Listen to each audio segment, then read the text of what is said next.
السلام علیکم ورحمۃ اللہ وبرکاتہ۔ قل الحمد للہ والصلاة والسلام علی نبی المجتبی وأحمد المصطفى صلی اللہ تعالی علیہ وآلہ وصحبہ وأزواجہ وأہل بیتہ وأحبابہ اجمعین دائما ابدا ابدا الى يوم الدين۔ بعدی حمدی والصلاة وأعوذ بالله من الشیطان الرجیم، بسم اللہ الرحمن الرحیم۔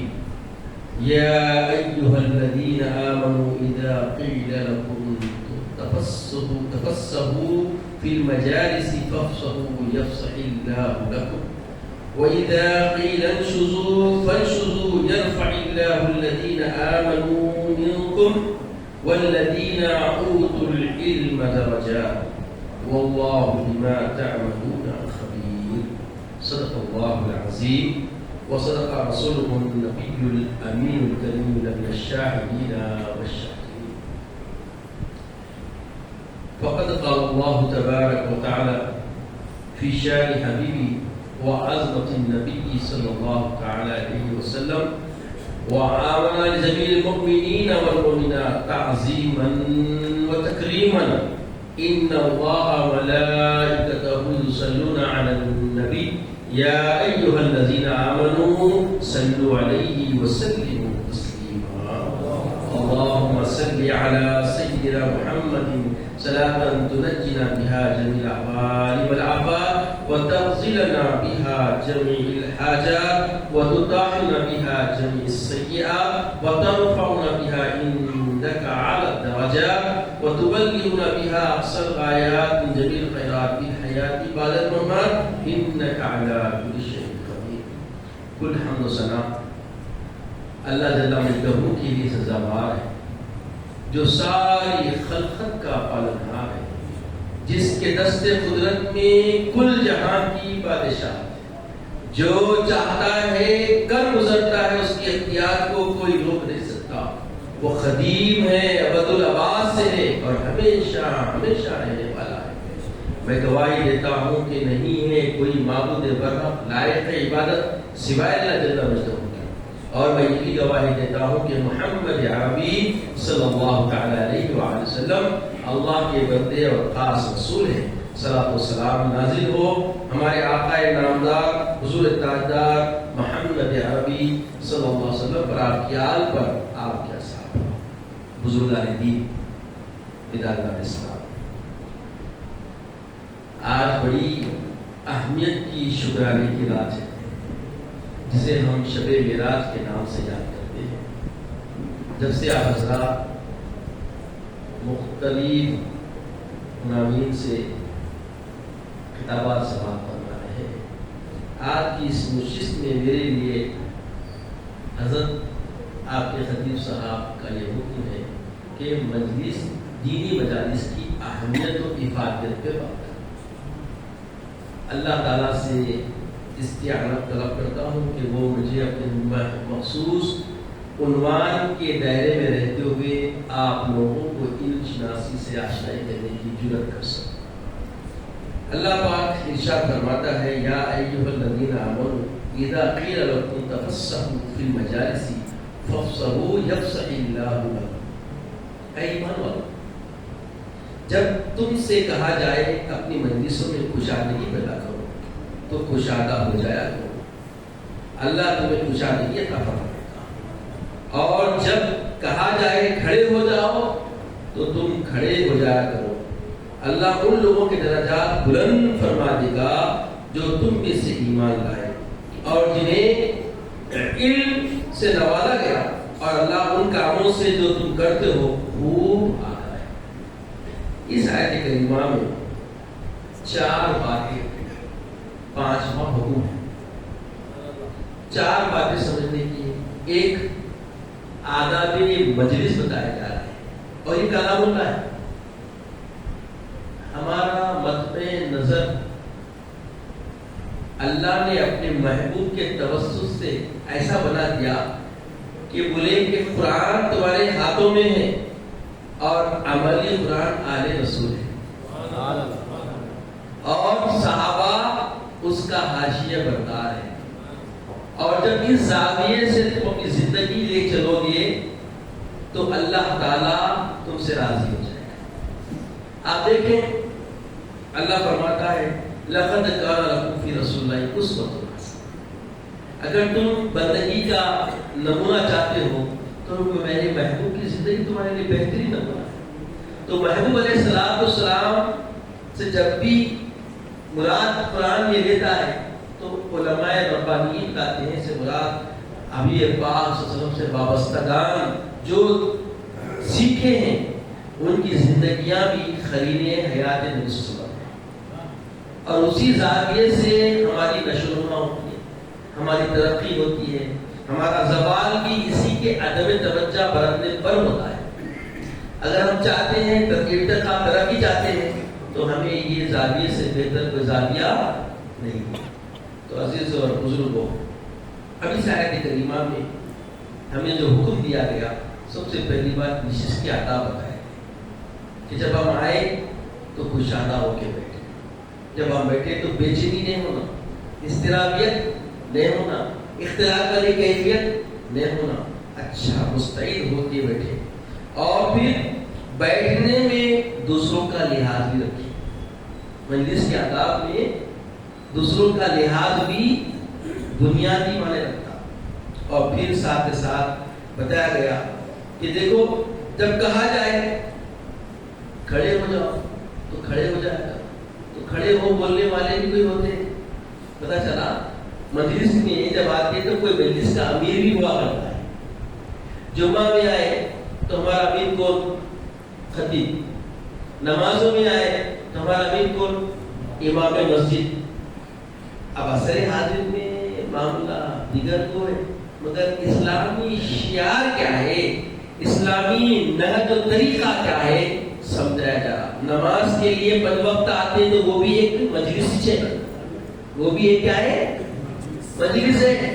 ایسا نہیں کہ آیا سجدے مارا چلے گا، نہیں ہے. سمجھنا ہے 5 وقت کا جب بلایا جانے کا جو نظام بنایا گیا یہ بھی ایک خلیل حیات ہے، یہ بندگی کا سلیقہ ہے. ایک دوسرے کو سمجھنے کے لیے، خیر خواہی چاہنے کے لیے ایک بہترین ذریعہ ہے، ہمیں جوڑنے کے لیے جو اللہ تعالیٰ نے نظام بنایا. ابھی شب معراج ہمیں پیغام دے رہی ہے کہ نماز کیا ہے؟ معراج المومنین. تو مومنین کی معراج نماز میں رکھی گئی. تو یہ بھی نشست ایک اجتماعیت میں، اور ابھی جو راتوں میں ہم آتے ہیں یہ بھی ایک نشست ہے نا. تو یہ نشست مسجد میں ہونا افضل ہے. مسجد میں ہونا یا خانقاہوں میں ہونا، مسجد میں ہونا یا خانقاہوں میں ہونا. ابھی جو اثر حاصل میں جو روڈوں پہ ہو رہی نہ شریعت کے منافی ہے نہ کوئی طریقت کے منافی ہے، اس کے لیے چند کا گنجائش نہیں ہے. یہ سرے بازار جو معاملے ہو رہے ہیں یہ بالکل ایک کتاب کی نظر ہو گئے معاملے. نام دین کا ہے مگر دین کا باقی نہیں رہتا. کیونکہ مجلس کے جو آداب قرآن سے ہمیں جو بتایا گیا وہ مسجد میں ہی پورے ہو سکتے ہیں. کہاں پورے ہو سکتے؟ بولیے مسجد میں ہی پورے ہو سکتے ہیں. مسجد سے علیحدگی اختیار کرنے کے بعد ہمیں یہ معاملہ نصیب نہیں ہوتا اور برکتیں باقی نہیں رہتی.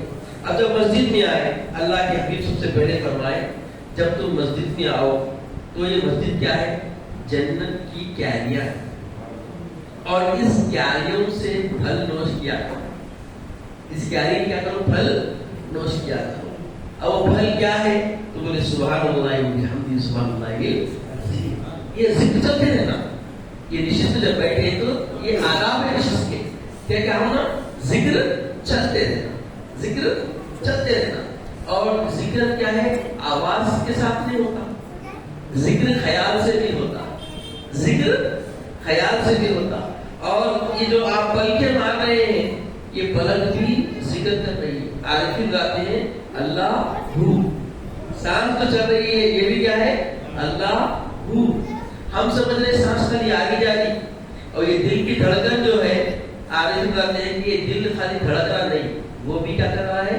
اللہ ہو، اللہ کر رہا ہے. تو جب ہم 1 سے 4 جمع ہو جاتے ہیں تو بتایا گیا کہ وہاں اللہ کی رحمتوں کا نزول شروع ہو جاتا ہے، وہاں اللہ کی رحمتوں کا نزول شروع ہو جاتا ہے۔ تو جب بھی کوئی مومن ملاقات کے لیے ملتا ہے، بیٹھتا ہے، تو بتایا گیا کہ سب سے پہلے وہاں جو بنیادی پہلو ہے، آپ اپنے حاضر ہونے کا احساس دلاتے۔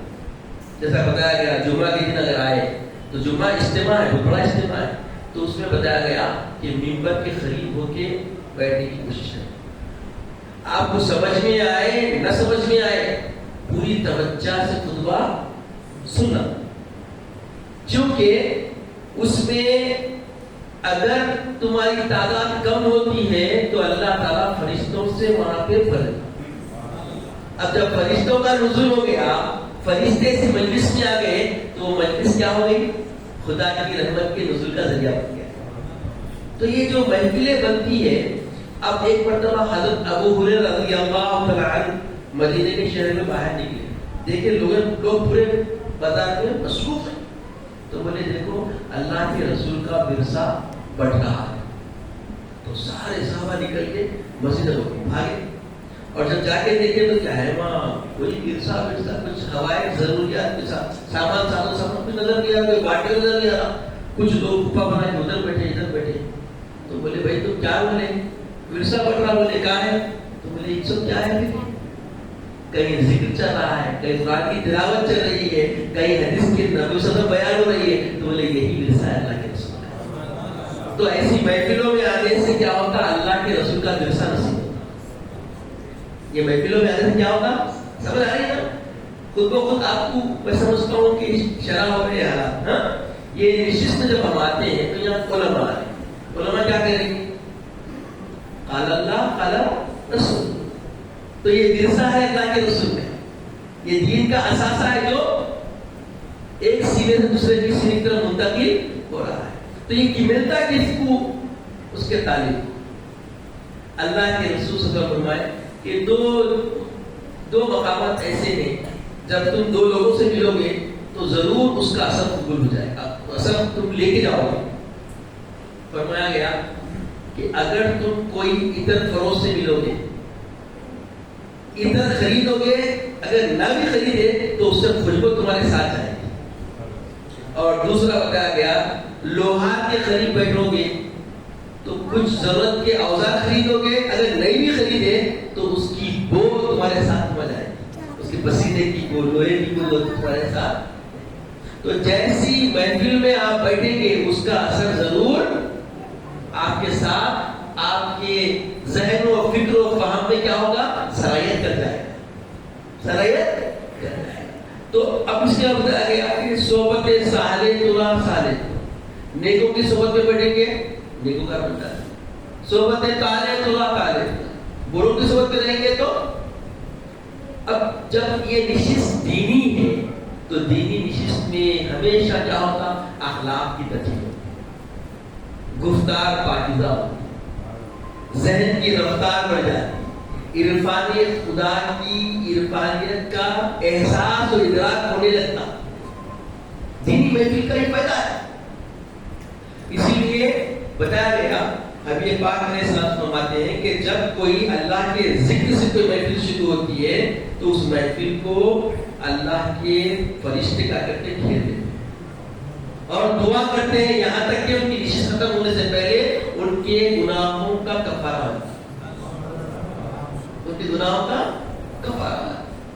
اور جب بیٹھ کے جب نکلنے والے ہوتے ہیں تو دعا پڑھنا، یغفر اللہ لنا، کیا دعا پڑھنا؟ یغفر اللہ لنا، اللہ ہماری تمہاری کیا کرے؟ مغفرت۔ تو کثرت سے دعائیں لینا دینا بھی بڑی اہمیت کا حامل ہے۔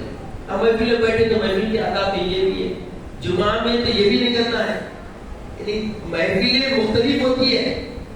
ابھی جو ہم علمی محفل میں آئے ہیں، میراج النبی کی محفل میں آئے تو اس کے آداب الگ، نکاح کی محفل میں گئے تو نکاح کی محفل کے آداب الگ، جمعہ کے اندر آئے تو جمعہ کے آداب الگ، عیدین میں آئے تو عیدین کے آداب الگ، اور گھر میں اگر سب مل بیٹھے ہیں تو اس کے بھی آداب الگ۔ تو ہر ایک کے آداب مختلف بھی ہیں، اس میں رسول صحابہ اکرام کی زندگیوں سے ہمیں یہ بات ملتی ہے.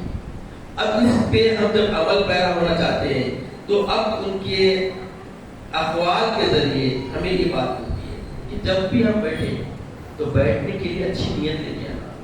جیسا کہ بتایا گیا یہ اخلاص کی نیت ہونا. عمر بن خطاب رضی اللہ تعالیٰ علی المنبر قال سمعت رسول اللہ صلی اللہ علیہ وسلم یقول انما الاعمال بالنیات. حضرت سیدنا عمر خطاب رضی اللہ عنہ فرماتے ہیں کہ میں نے حبیب پاک صلی اللہ علیہ وسلم کو فرماتے ہوئے سنا جب آپ منبر پہ تھے. فرمایا کہ انما الاعمال بالنیات. تمام کاموں کا دار و مدار نیت پہ ہو. یہ نظام نیت ہے. آپ جس نیت سے مجلس میں آئے اللہ تعالیٰ تمہاری نیت کے ذریعے حاضر روائی فرمائے. آپ مخلص ہو کے آئے کہ بھائی میرا جو نبی ہے اللہ کا شکر کرنا ہے, اور یہ ارادے سے خود بھی آئے اپنی اولاد کو لے کے آئے کہ بھائی میرا جو نبی, جس کو علماء بتاتے ہیں کہ ایمان کی کسوٹی ہے, ایمان کی کسوٹی ہے, اس کے متعلق سماعت کرنے آئے تو آپ کا بھی ایمان مضبوط, آپ کی نسلوں کا بھی ایمان مضبوط. کیوں؟ نیت اچھی ہے. نیت اچھی ہے. جیسی نیت لگا اجر ما نویت, تیری نیت جیسی ہوگی تجھے ویسا ہی اجر و ثواب ملے گا. تو اجر و ثواب کا انحصار کس پہ ہوئی ہے؟ نیت پہ. پھر فرماتے ہیں ابو ہریرہ سے روایت ہے قال قال رسول اللہ صلی اللہ علیہ وسلم من سلك طريقا يلتمس فيه علما سهل الله له طريقا الى الجنه. ابو ہریرہ سے روایت ہے, آپ فرماتے ہیں سلام نے ارشاد فرمایا جو طالب علم حاصل کرنے کے راستے پر چلے تو اللہ جل مجدہ اس کے لیے جنت کا راستہ آسان کرے. تو یہ نشست میں کیا ہونا میرے بھائی, آپ طلب کے بغیر تو نہیں آئے, اور جس طلب کے لیے آئے وہ طلب کا فائدہ پورا حاصل ہو رہا ہے. تو فائدہ ہے کہ مجلس میں خاموشی سے آ کر بیٹھے اور بلند آواز سے سلام و کلام نہ کریں. اب یہاں بیٹھے تو یہاں پہ بیکار کی لغویات کا بھی خیال آتے رہتا, تھوڑی تھوڑی دیر گزرے ادھر ادھر جاتا. دیکھیے وسواس الخناس, خناس کیا کرتا, وسوسے ڈالتا, یہ بھول کیا گیا, وہ بھول کیا گیا, یہ کرنا ہے, وہ کرنا ہے. بس اوقات کیا ہوتا جب یہ ابھی ہمارے خطیب صاحب میرے سے پہلے بیان کر رہے تھے رسول اللہ کہ بولے ہوکے کی بات کرے, اتنی کر لی ہے وہ تو ہوکا بولتے جی کتنے نوجوان چھوٹے خیالات سے تغزل ہوئے نہیں ہوا. وہ فطرت ہے انسان کی, اور خیالات ایک ایسی چیز ہے پاکیزہ لوگوں میں بیٹھے ہیں تو پاک ہوا ہے. تو اس مجلس کے آداب میں بتایا گیا کہ باوضو ہو کے بیٹھنا, اور جو باوضو ہو کے بیٹھنا اس کی آواز جو نا ویسا کا نہیں ہوتا, محدود ہے.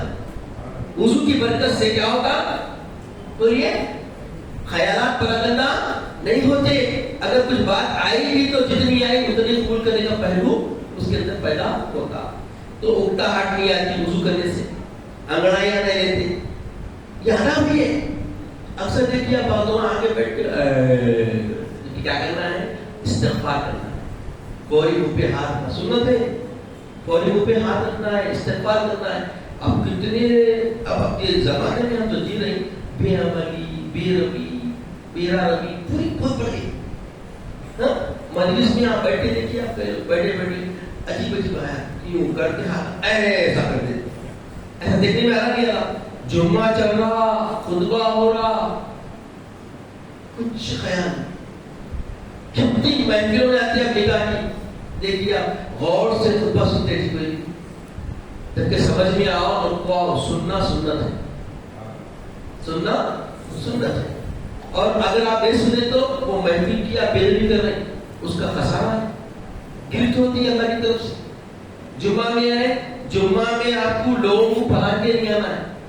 اب جیسا ہم بھی آئے تو ہمارا کام کیا ہے, آگے آپ سنیں گے حدیث کہ صحابہ کا یہ عمل رہا, جب آتے تو فوری جہاں جگہ گری وہاں بیٹھ جاتے. اب اس کے بعد ان کی طرف توجہ کر کے کوئی ان کو اٹھا کے آگے لے گیا تو آگے بیٹھ. یہ صحابہ کی سنت ہے, جہاں گشادگی سے جگہ مل جائے وہیں پہ نشست ہو جانا, بیٹھ جانا, اپنے لیے زبردستی جگہ بنانے کے لیے لوگوں کو پڑھانا کرنا.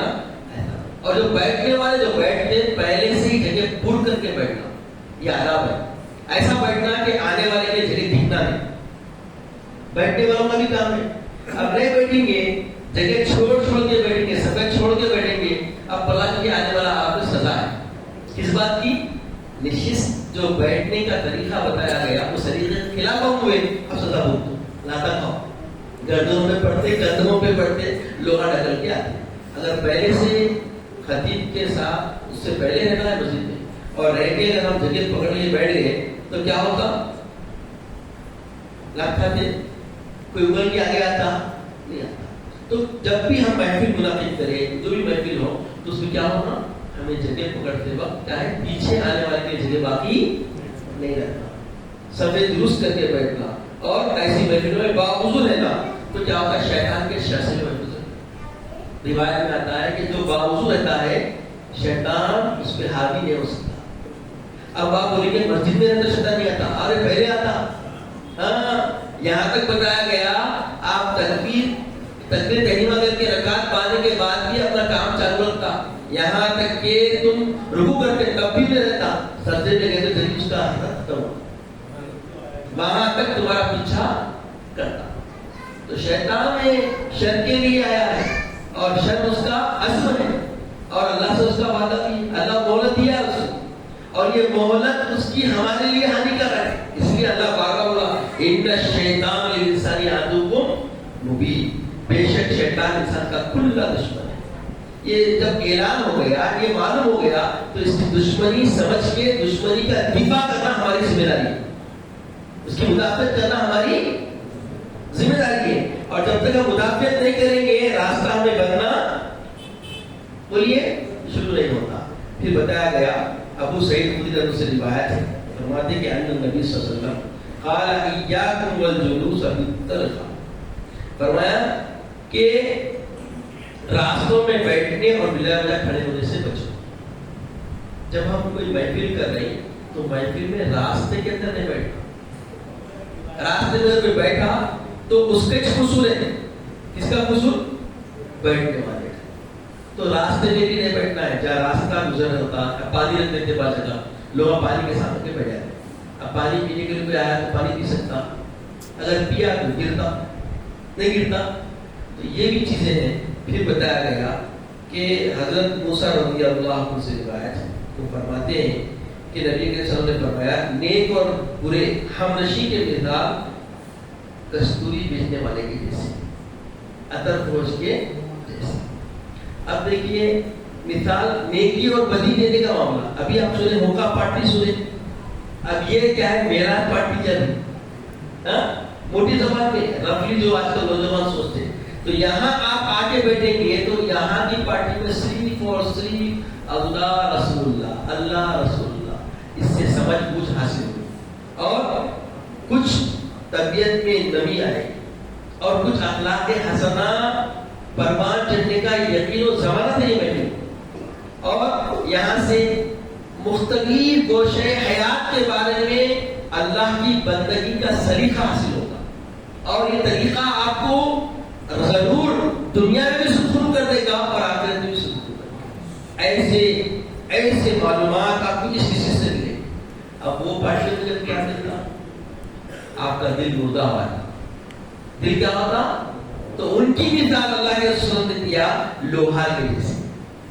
جہاں آپ گئے تو یا تو نقصان پہنچتا، اگر آپ اس کی دوستی چھوڑ کے ہٹے بھی اس کے پاس سے تو اس کا بدبو آ گیا. کیا تھی؟ بدبو. تو برے لوگوں کے سبب میں رہیں گے تو ان سے کبھی بھلائی کی امید، کبھی اچھائی کی امید آپ نہیں کر سکتے. پھر بتایا گیا کہ یقول خیر المجالس اوسع، سب سے بہترین مجلس وہ ہے جس میں زیادہ لوگوں کا بندوبست ہو، جہاں جگہ ملے بیٹھ جائے. اب دیکھیے ماشاءاللہ بڑی مسرت والی بات ہے.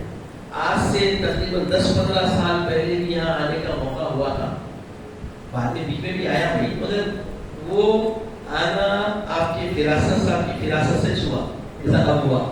اور اس سے پہلے راج محمد صاحب صدر تھے مسجد کی جماعت کے، تبھی بھی آنا ہوا تھا میرا. تو میں دیکھا تھا جب معاملہ کچھ اور تھا، اب معاملہ کچھ اور ہے. تو یہ جو ترقی ہے یہ ایک صالح خیالات کا ایک ثمرہ ہے.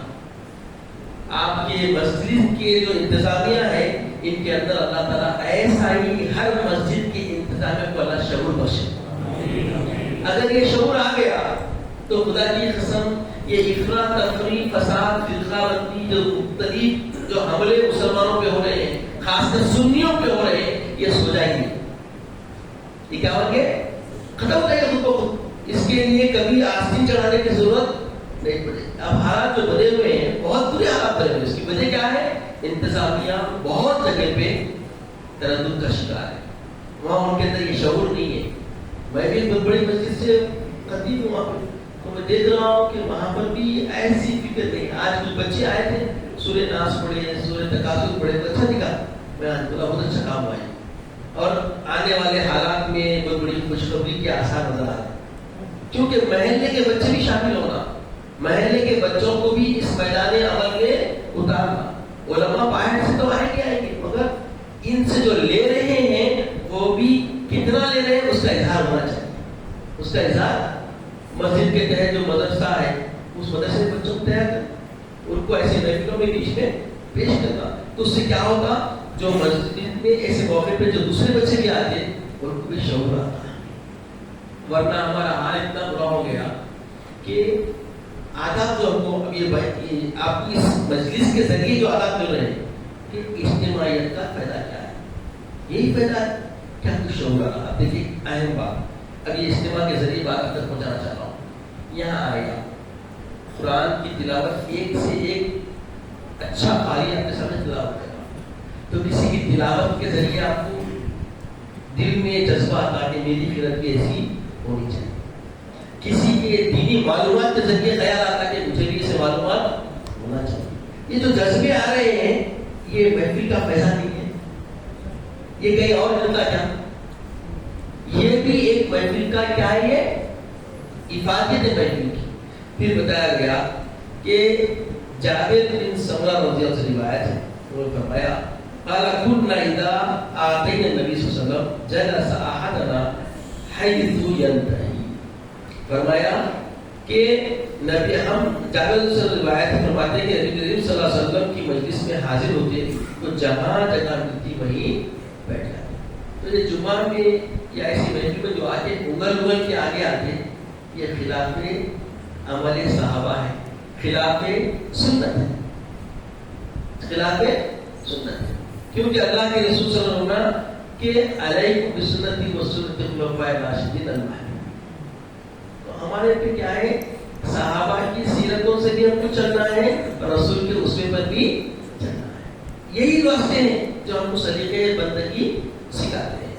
پھر بتایا گیا کہ اگر کوئی آ گئے، مثال کے طور پہ کوئی اچھے جو جہاد والے لوگ آئے، جیسا علماء آ رہے، تو ان کے لیے بھی تعلیم دیکھیے. ابھی آپ تلاوت سنیں کیا فرمایا گیا کہ یا ایھا الذین آمنوا اذا قیل لکم تفسحوا فی المجالس فافسحوا. جب تم کو بتایا جائے اے ایمان والو، تم سے کہا جائے کہ مجالس میں دوسروں کے لیے گنجائش پیدا کرو تو گنجائش پیدا کرے.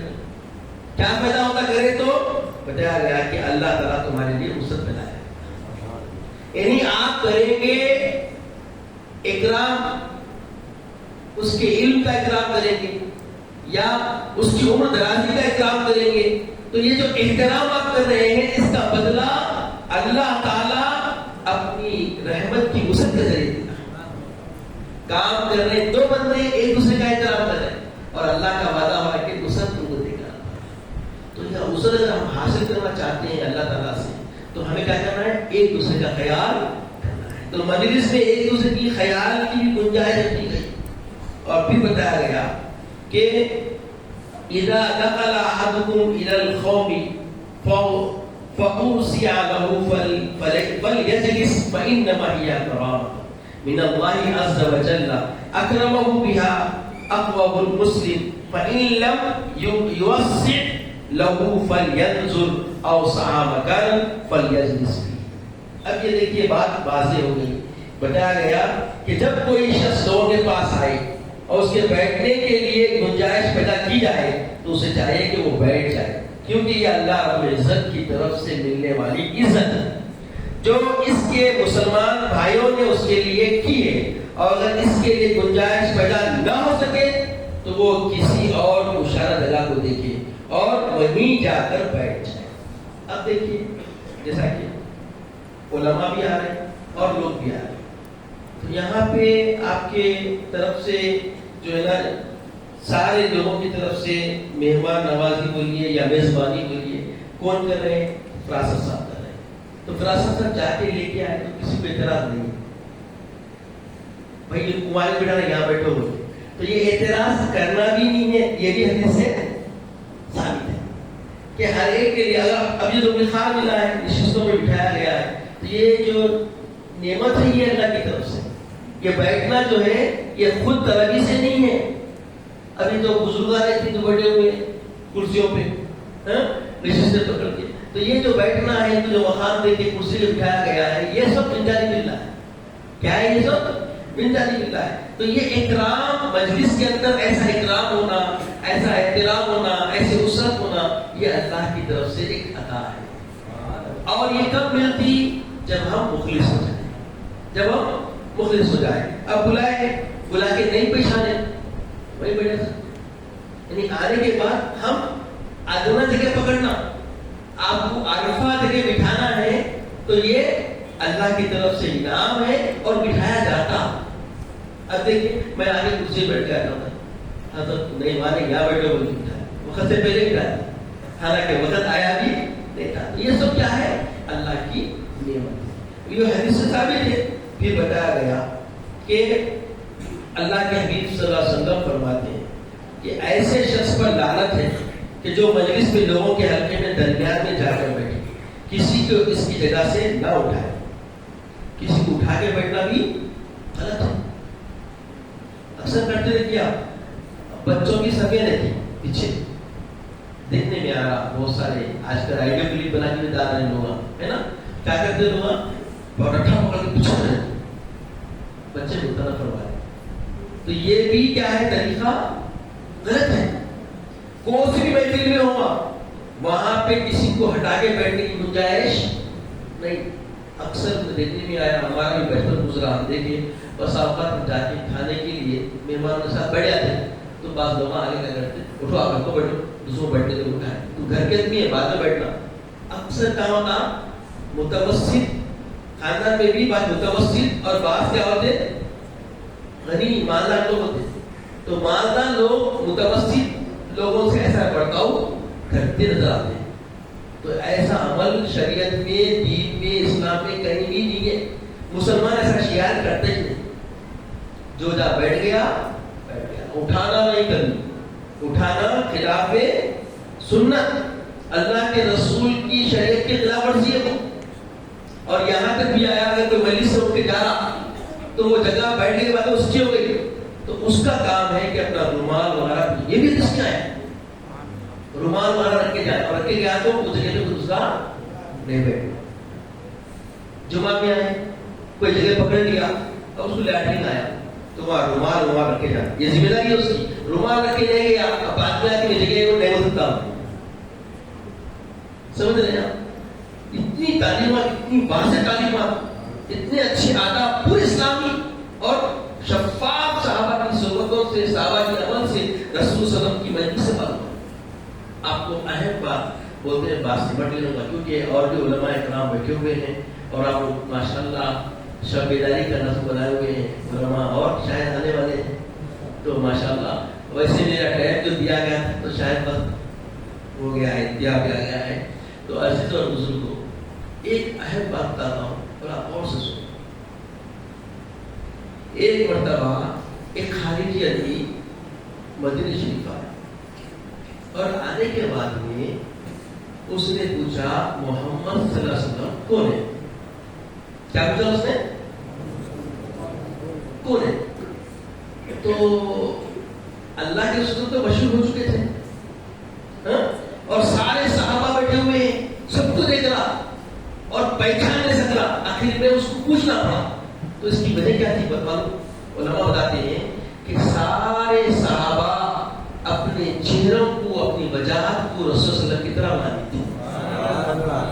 تو لوگوں کو پہچاننا بہت مشکل ہو گیا تھا کہ رسول صلی اللہ علیہ وسلم کون ہے. یعنی چہرے مبارک دیکھیں تو پورا رسول صلی اللہ علیہ وسلم کے لہیا کی طرح لہیا چھوڑ.